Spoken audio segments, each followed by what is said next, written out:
Are you guys familiar with any form of storytelling and aspect of scripts or outline? So, you know, the hook, go into that, but use that knowledge that you do know. Watch this with a clear mind and see if you can see any details. The only person you're talking to, and you know I tend to overthink things. I do, but this imbalance in effort and attention, it just affects me so deeply. I just wish you could see how. Yeah! Here, then it's ready! Okay!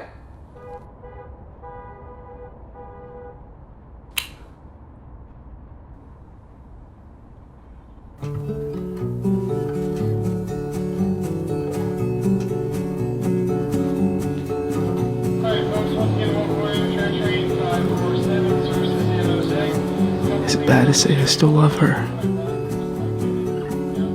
At least I think I do. Either way, she's subtly humming in my mind.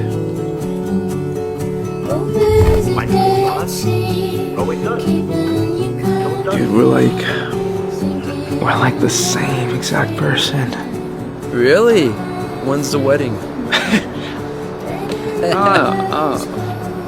He's in love. No calls, no texts. It's as if I never met you to begin with. Okay, so she's the one.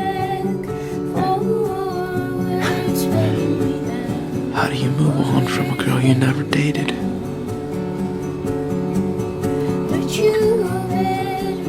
Can I tell you something real quick? You're gonna love this girl so fucking much. I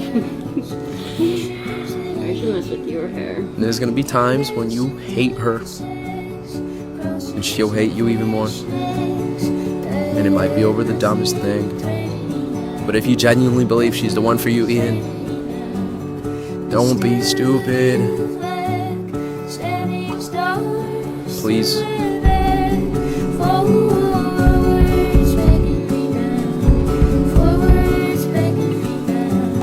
Stop. Leave it alone.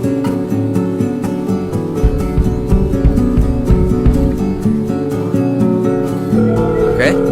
Promise me. Promise me? Say it. I promise. Good. Your number has been blocked by 816438566.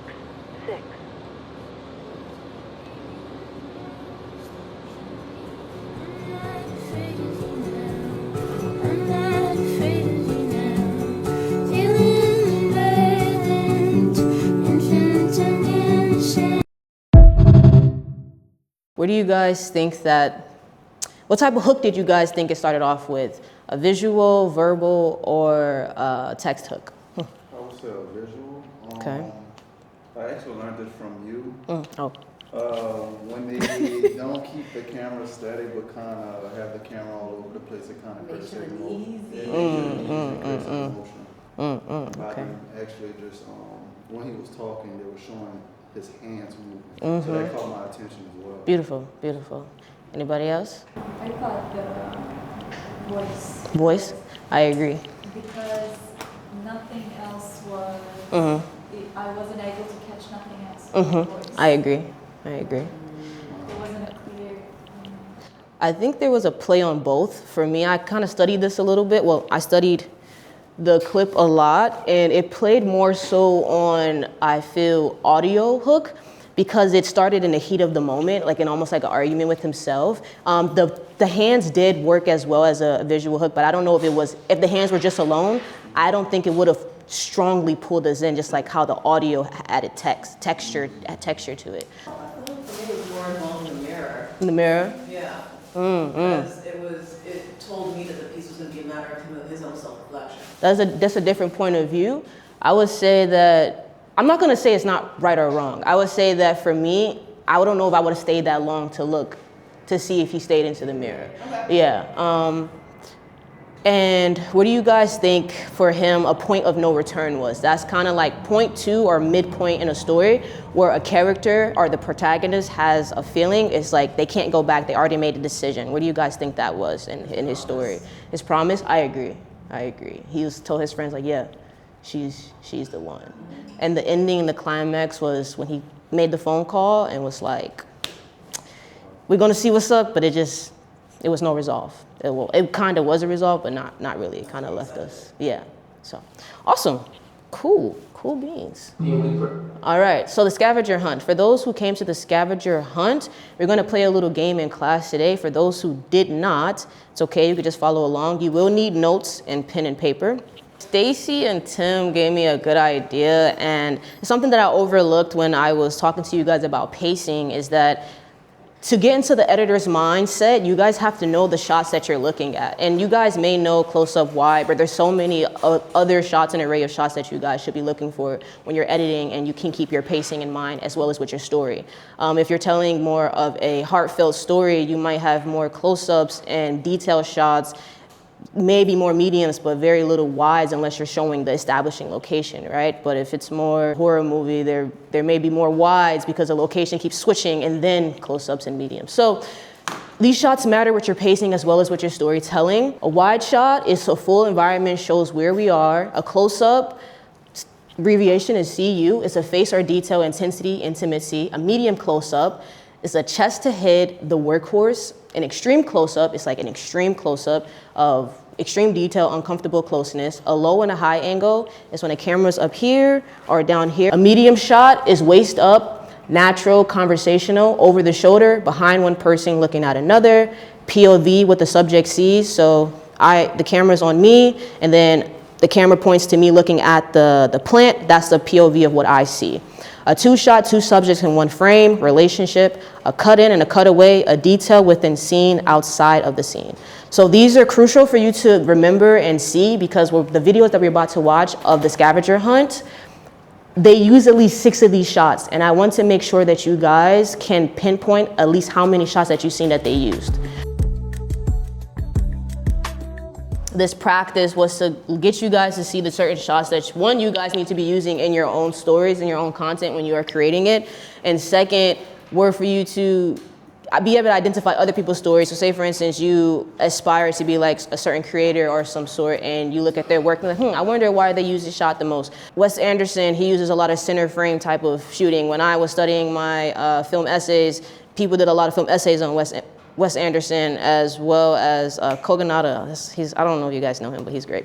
Anyways, we're gonna continue because we're a little short on time. And story architecture.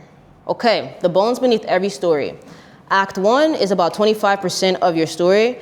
Act 2 is 50%, Act 3 is 25%.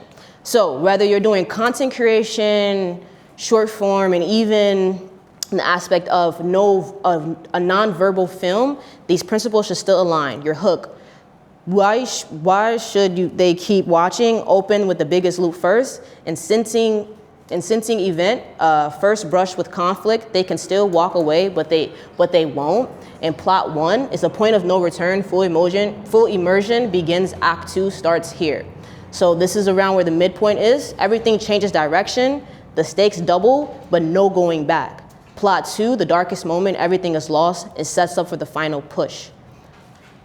90% is the climax. The protagonist wins or loses. The main conflict gets resolved. The main conflict is started and stated at the hook initially. Sometimes it's in a sensing event as well.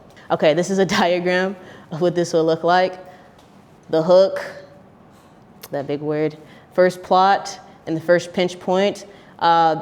This is a little bit more of detail in the aspect of the first plot and the third plot. The second pinch points are a little bit more like a closed loop and like conflict as well. And the midpoint, and then you get to the climax. It's basically starting off the hook with a conflict or a question of having doubt or maybe Offset or somebody, right? So basically the visual hook, right? So if the hook doesn't land, nothing else matters, maybe. Because sometimes hooks, people still watch if they like your content, if they like what you're doing, right? So a visual hook, something happens on screen, an action, a reveal, a striking image, people see before they hear. Visual hooks are 10 times more powerful than verbal ones, and start with something worth looking at. So your favorite movies like Jurassic Park, even Inception, they honestly start off with very, very strong visual hooks. Jurassic Park's first scene was a dinosaur being in a cage, but we don't actually see what's in the cage just yet. But we watch a big container and everybody with their guns out. You're like, whoa, what's in that container? What is happening? That is a visual hook that we soon find out later what is going to develop and what's going to happen.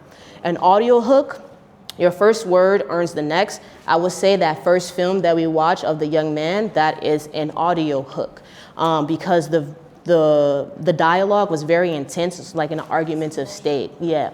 So it's specifically designed to stop the scroll, not introduction, not hey guys, a line that makes them ask, what is this? What happens next? I need to know. I specifically worded it like this as well because there's a lot of content creators in my class as well as filmmakers, and I wanted to bridge the gap. A text hook, word on screens that pull them in. I don't know if you guys see Blade Runner or even some movies start off with just text on the screen when they open up their, like in the movie theater, just text, but it actually brings you in. Sometimes it's to build up, sometimes it's boring, but Blade Runner, I know for me, I was very, very like intrigued with like the text on the screen. So each word appears as you say it. The animation creates curiosity. They keep watching to see what you have to say. Simple and underrated and highly effective. Start in the middle of things, content comes after, the hook comes first. Content creators, sometimes you may want to run in the screen and say something versus just starting in the screen dead in the center. Filmmakers, you may want to start on action or maybe pouring a cup of tea. Sometimes people do start it off slow, but you're there because you know exactly what the film is or something that you're interested in. Sometimes the hooks are not that strong, sometimes they're very, very strong. And if your favorite film starts off with action, why aren't you guys starting off with action in your content creation as well, right? Okay. The dance that drives every great story. So we were talking about this earlier. It's the context versus conflict. So the context gives the audience somewhere to stand. The conflict pulls the floor from under them. The context catches them, and the conflict hits again. So it needs to be a never-ending loop. And your favorite films have this as well. And I bet you your favorite content creator does this as well, unless it's, yeah, I don't know. Most content creators are very successful. I see them do this, right? They start off with conflict, and then they go into context, and it continues a never-ending loop. So the open loop conflict creates a question in the brain. Something is unresolved. The audience stays too close to it. Closed loop, context answers the question. Relief, resolution, the story can breathe before the next conflict opens another loop. The pattern, open loop, closed loop, open loop, closed loop. That rhythm is what makes a story feel alive, not just a sequence of events. And, but, and therefore. This is what makes your conflict either seem very, very engaging or very boring, I would say. So if every beat in your story connects and with an and then, it's probably boring. And then this happened, and then this happened, and then this. Replace and with but and therefore, and watch the story come alive. This is from a framework of the writers from South Park. It's a great webinar, or like not webinar, but a class that they were teaching in NCU, I believe. And sets up the character, the world, the situation, context. This is who we are and what we want. But introduces the conflict, the obstacle, the problem that changes everything. Open loop. Therefore, the consequences, the action, the response, what happens because of the conflict moves the story forward. Therefore, it moves the story forward. Okay. I want to point out something that you said about your unique angle and about your life. And this hits very, very on the nose. And it's writing a topic isn't enough. You need your own lens. And the fact that you already know that you're trying to tell a story from your own lens, which I think everybody does. But what I think also happens is we all get caught up in what everybody else is already doing on social media and trying to copy and paste. Everybody in here has their own unique angle of life. And that's what will help your writing and your storytelling immensely. So everyone is talking about X, Y, and Z. Your lens will be, what do you know differently from everyone else? So if you know about editing, but you won't talk about editing like how I talk about editing because you didn't do the same studying that I do. You may know about the act 1, act 2, act 3, but you may explain it completely different. You may say your struggles about it. Everyone is talking about content creation, your lens. How did you start? Where did you come from? No one has your story. Everyone is talking about Chiang Mai, your lens. I think you guys get the point of start from your story, start from what you know. Storytelling, and a lot of writers write from unless you're a beast or not. But a lot of stories, if you look at people's documentaries and aspect of why they made certain movie, I experienced that. Oh, I've had a dream about that. Oh, I felt this way. I've seen it before. People write from what they know, write from what you know. Okay, write music, not just words. When every sentence is the same length, the audience goes to sleep. Short, stop. Impact, emphasis, a beat the audience feels. Medium, something just changed and you felt it. Momentum carries the story forward. The combination of short, medium, and long creates a sound that places the audience ears on point. Context, depth, let's complex ideas breathe. Let's complex ideas breathe. Look at your script. If every line is the same length, there's not enough diversity. This is a short story, but it's a perfect example of the lengths in a monologue, or you're writing a script. So you already read it. You're already reading it. So this sentence has 5 words. Here are 5 more words. 5-word sentences are fine, but several together become monotonous. Listen to what is happening. The writing is getting boring. The sound of it drowns. It's like a stuck record. The ear demands some variety. Now listen. I vary the sentence length and I create music. Music. The writing sings. It has a pleasant rhythm, a harmony. I use short sentences and I use short sentences of medium length, and sometimes when I'm certain the reader is rested, I will gauge with a sentence of considerable length, a sentence that burns with energy and builds with all the the roll of the drums, the crash of the cymbal sounds that say, listen to this. It is important. So write with a combination of short, medium, and long sentences. It creates a sound that pleases the reader's ear. Don't just write words, write music. Gary Provis. If you guys remember first class, pacing. We're going to rewatch this because you guys watched it from a pacing standpoint, but now this is a storytelling and story architecture standpoint, okay? So we're gonna watch this one more time. Why am I in China climbing the deadliest ladder on earth? Because this is my new series, 100 Things Before I Die, episode 1. Let's start at the beginning. Meet Bond. We go way back. Bro, you sure you don't want to go? Man, hell no. We're currently in Zhangjiajie, China, home to the deadliest ladder on earth. But that's not even the worst part. I took a 10-minute cable car and an 8-minute bus ride to the top of a mountain and signed a waiver that I can't read. Hell no, man. These 2 clamps are the only thing between me making it out alive or going to a Michael Jackson concert. This Via Ferrata is almost a mile long and it takes 3 hours to complete, and I'm starting to see why. Oh yeah, this is Jane. We met at check-in.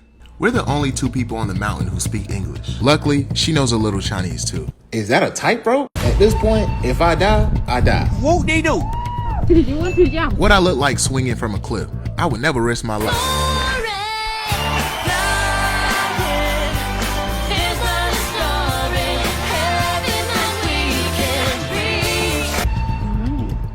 The group behind me asked if I could teach them English, so you know I had to put them on. Good morning, neighbors. All that laughing stopped soon as we got back on the side of that mountain. After 2 hours of hiking, we finally made it to the ladder. The ladder itself is 168 meters long, essentially the height of a 50-story building, making it the longest sky ladder in the world. Only 15 people are allowed on the ladder at once. Alright, let me quit playing and lock in.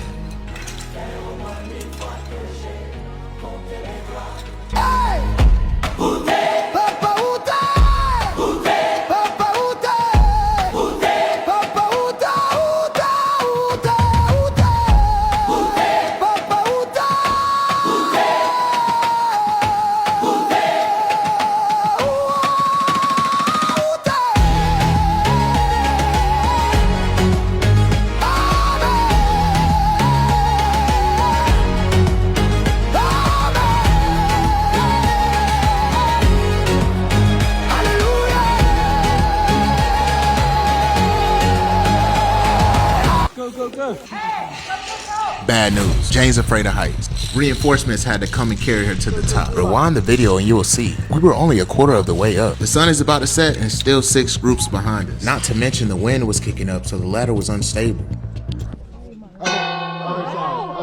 Other side.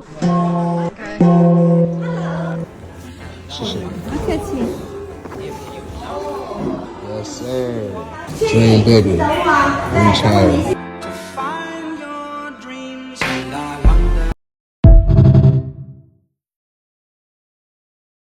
So why am I in China, content creator?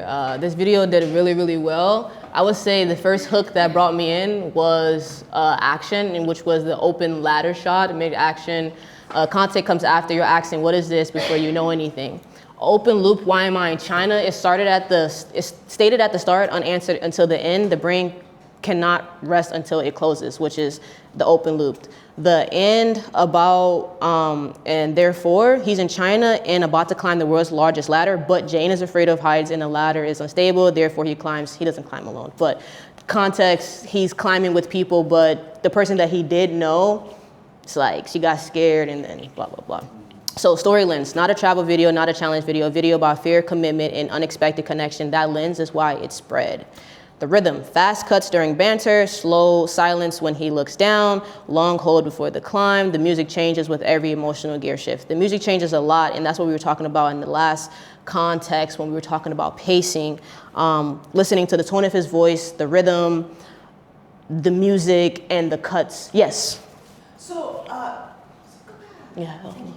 So, as you're prepping, as the editor, is this something that you would do for you to get a sense of the arc of the piece in preparation to do the work, or is this something that you made for us to understand better? So when are you asking when I'm looking at clients' work, or? When you're prepared to do work yourself. Is it clients or mine? Either? Either? So. As a client, yeah. If it's A client, I look at their script. I look at their shot list and their storyboards already in place. And I look at their shot list, their script, then I look at the shots to see if everything correlates. Because you remember with the last class, some of the shots that they had for their start, they didn't have. And I had to source with stock footage and or, stock footage. So I had to implement those hooks by myself. Okay. A client did not have such hooks for me. And the hook for that video was a very fast visual hook, fast motion. So usually I don't do the about, but, and then when I'm making stuff for technically clients, because they're usually. They should do that already because they already know what the whole arc of the piece is. Mostly, more so than none, but sometimes the editor has to figure out it as well. So sometimes if you're doing documentaries, the director and the editor fill the pieces in together, more so than less than it's an actual full out short film. But if I have a client, I never ask too many questions in the aspect of what it is and what it's not, unless there's no storyboard, unless there's no script and there's no shot list. Because I've had projects where there was no script and there was no shot list and I had to do it from scratch. So yes, I did sit there and find it out myself, seeing where the best hook was because they didn't have anything for me and they kind of gave me the creative direction. But yes, I asked where the hook is. Where's the most engaging piece? Should I start off with words? Should I start off with a black screen and aspect and let the audio carry the film into the opening shot? So it's very, and I do always ask the question, what the video is about. That's always a question that I ask. And the rhythm, how fast I want the pacing or how slow I want the pacing to be. But usually when it's handed to me, they let me know the pacing of the film. Sometimes I source the music, sometimes I don't have to. It depends on the client. So, but when it's my own projects, I do ask these questions. Also, when I write, I don't write with and, but, and therefore. That's me personally because I've never done, I wasn't taught to do that. Mm-hmm. I don't even use and then in my sentences, so I write with a little bit more structure and what I was taught to write with.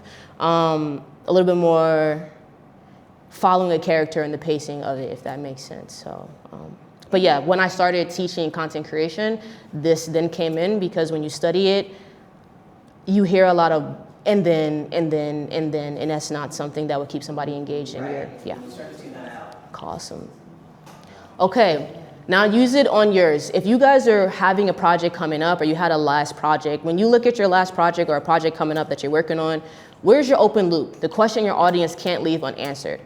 Tell your last video and the and, but, and therefore method. You don't have to do this today, but I will follow with you guys as homework. And what's your story lens? The angle nobody else has on this topic. Are you telling a story about your content from your own lens? Or are you still basically copy and pasting someone else's ideas for their videos, if that makes sense? Okay, what you leave with today. Context and conflict are the heartbeat. Open the loop, close it, open it again. The rhythm is what keeps an audience inside your story. Hook first, context second, always. Start in the middle of things. The audience doesn't need to know where they are. They need to know when to find out. They need to want to find out. And, but, and therefore, everything. Test every story you tell with these 3 words. If you can replace all your buts with ands, you don't have a story yet. Your lens is your advantage. The topic is the same. The perspective is yours alone. Find it, protect it, and put everything you make into it. Class 4, we're going to be talking about sound, atmosphere, and the full sonic world. So this is how you guys stay connected, and this is also the end of the class. But before we get on to that, I want to talk to you guys a little bit about a brand strategy deck, because I tell you guys about this often with each of the classes that we go through. So content creators as well as for me, so client-wise, when a client gives me a project, I get their mood board, their shot list. Sometimes if it's more marketing side and it's not like a short film, I get their audience, I get their the follow-up, like what type of content that they want to do, such as their brand pillars and etc. when I'm making content around their brand. So why not do that for yourself if you're taking yourself serious as a brand and as an owner? So this is what Minds is so far, presented by Treasure. This is for Psychedelic Picture House, my business. It stands for Create Your Community. And these are my contacts. So we're going to be talking about brand identity, brand voice, and brand and content pillars, right? So my identity, a filmmaker who shows her process and teaches what she knows along the way. My founders, this is my audience, founders and premium brands. They buy the result, not the process. They book Psychedelic Picture House because the work looks premium before a word is spoken. Brand films, editorials, founder stories. My audience too, creators and editors. They buy the knowledge, they watch free, break down, and think, I want that for my own work. That's why we do one-on-one sessions. The voice, confident, cinematic, no wasted words. Sounds like direct, one idea per sentence, shows before it tells, teaches without explaining, not too much, we do teach a little bit. Confident without being cold, creative but never chaotic. I don't sell everything in every post. I just wanted to share that's not something that I will ever say, over-explain or over-captioned. Example phrases, this is how we pulled it off. Here's what to change. The edit took longer than the shoot. Your grade isn't the problem, one frame, that's the difference. Pillars, my teach, my show, and my perspective. This is also my attract, my nurture, and my convert. Highest value, no shoot needed, camera settings, editing tips, 60-second breakdowns. A lot of people really gravitate towards me because of these 60-second breakdowns, and color grading. A lot of people also gravitate towards me with my color grading. Show, BTS clips, editing in progress, before and after, short films. A lot of people come to my page specifically to see my final short films. Perspective, why I stopped using X, what brand misses, and unpopular takes. All right. And then this is a editing session that I want to offer to you guys and anybody who's interested in having a one-on-one session with me. You're not here just to learn shortcuts. You're here to understand why your edits fell off and fix it. We go directly into your work, your actual footage, and we look at your recent edits that you already touched on and see if we can either fine-tune it or just teach you some things that you feel like you want to know. So say, for instance, you already know how to cut, but you want a little bit more of color grading and sound effects in your bracket and your toolkit. We find where the pacing breaks and where the story loses momentum, and one or two specific things changes around it. And we talk about your brand deck. So your brand deck does not come in this package, but we can talk about it. And if you would like to move on to getting a brand deck, we can do that together. But it's very simple to make, and I'll send you guys a copy of mine as well. And these are all the things that come along with it. And yeah, you can scan this if you like or take a picture. And I'm going to go back up a little bit so you guys can scan this as well. 1 second, take a picture of this and stay connected. So these are free tools and resources. I am a person that uses my email list. So if you guys are wondering like, oh, she never sent us the LUT or she never sent us the class slides, they're gonna be in this email list. So if you guys want them, I send them later on, but you guys can get them before everybody does. I send the recording through this, and I send the slides that we go through in this class. The WhatsApp community, this updates about the class that we go through. More people are in it more so than less. The next class, I do not have a date for it yet, but stay tuned because it will be in the community meeting, but it will reach the email list first.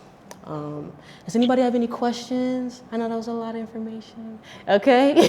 Okay. Thank you. All right, guys. Thank you.